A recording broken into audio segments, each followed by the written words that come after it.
Hello and welcome to I Don't Know What to Draw, the video that helps you when you don't have an idea, because I always have an idea, and today my idea is to draw Pokémon loading screens from the 3rd generation, because those will always be my favorite ones. So first off, I started doing some composition sketches, because it's always good to start with that, to just not get lost while you draw. So I tried to figure out how to make this a little bit more exciting, because the Pokémon loading screens aren't really that interesting composition-wise. You just have the main Pokémon in the middle, and with the Sapphire one you have Kyogre just being very stiff in the middle, so I tried to come up with something that is a little bit more exciting composition-wise, to have a little bit more of a swirly effect around it, so it's not that boring, I guess.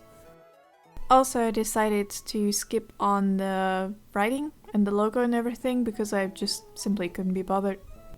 By the way, I'm gonna mispronounce all of the Pokemon's names, just a disclaimer, because I played this when I was a child and I could barely read. I trusted my cousin and my brother to tell me the right names, but they didn't, because they could barely read as well. So yeah, I grew up naming Pokemons myself and having weird names for Pokemons in general.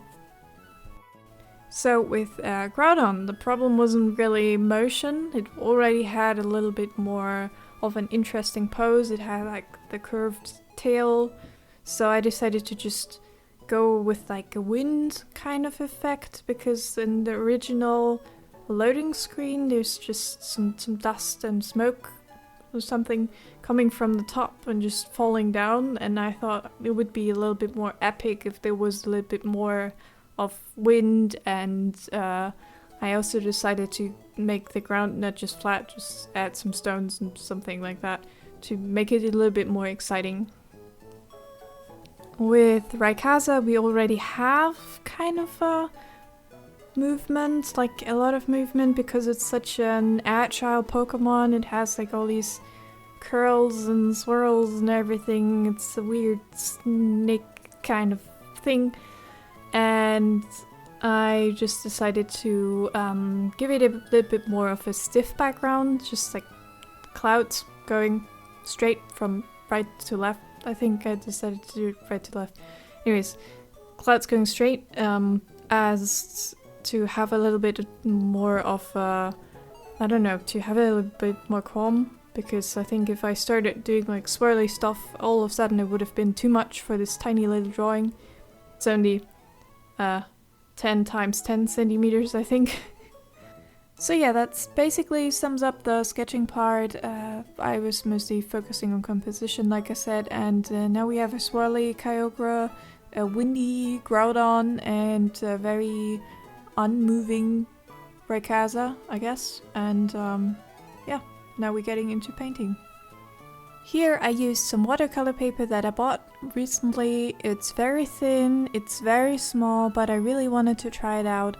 Because it's very thin paper, I decided to stretch it first, so making it wet and taping it down, which did not work out in the end, because with every painting a little bit of paint got underneath the tape, and it also stretched really weirdly. I guess it's because it's handmade, but yeah, it's a learning by doing experience, I guess, with this paper. And then the next mistake was to make the sketch in blue, because when I started drawing the background or painting the background, the sketch absolutely, completely disappeared. Kyogre was gone and I had to resketch it. So in the end it was just a matter of painting, and I can't really explain my process on painting. I don't know how to explain what I'm doing there. I can just say that I didn't really ended up sticking really close to the original loading screens. I kind of took artistic liberties and went with it, especially with that last one. I kind of wanted to have them all in the same size. I wanted to have them very matching, and I noticed that the Raykaza one was a little bit different. It was a little bit more up close than the other ones, and I kind of struggled with that one the most. It was probably the most complicated and the one that I got creative with most. But other than that, there's not much to say about the process. You can just watch it and enjoy it. Apparently people find it very satisfying when I take off tape from my drawings, so I kind of left this in for you. Some tape peeling, not safe for work part here, by the way. And there you can maybe also see that I kind of should have let the paintings dry a little bit longer, because some of them got a little bit more paint underneath the tape. Especially the last one I was a little bit too fast with, and I should have spent more time waiting around for it to dry. But I ended up fixing it by just, you know, going along with it and pretending like as if I planned it like that. And so I turned all these weird ass splashes that weren't supposed to be there into clouds, and just, you know, it's Raykaza, you know, it's more special than the others. So yeah, you get me.